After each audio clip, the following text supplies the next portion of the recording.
महालक्ष्मीजींची आज आपण लक्ष्मीपूजा करतोय.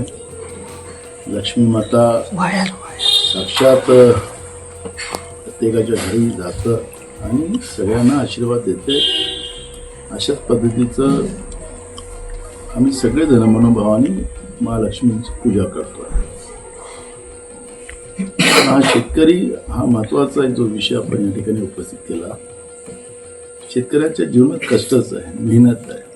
त्याला पोशिंदा असं म्हणतात, अन्नदाता म्हणतात. पण त्याच पोशिंद्याला आज घालायला लक्ष्मीपूजे दिवशी नवीन कपडे नाही. त्यांच्या मुलांची दिवाळी अंधारात जाते आहे. आसमानी संकट आणि राज्य शासन आणि केंद्र शासनाचं सुलतानी संकट, या दोन्ही याच्यामध्ये हा शेतकरी पिसल्या जातो आहे. आणि म्हणून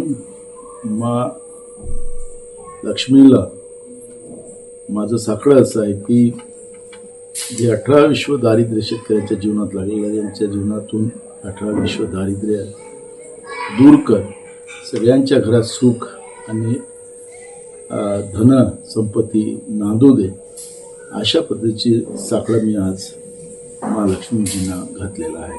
आणि महाराष्ट्र सुखावं, महाराष्ट्राला आज कुठं नेऊन ठेवला महाराष्ट्र असं म्हणावं लागतं.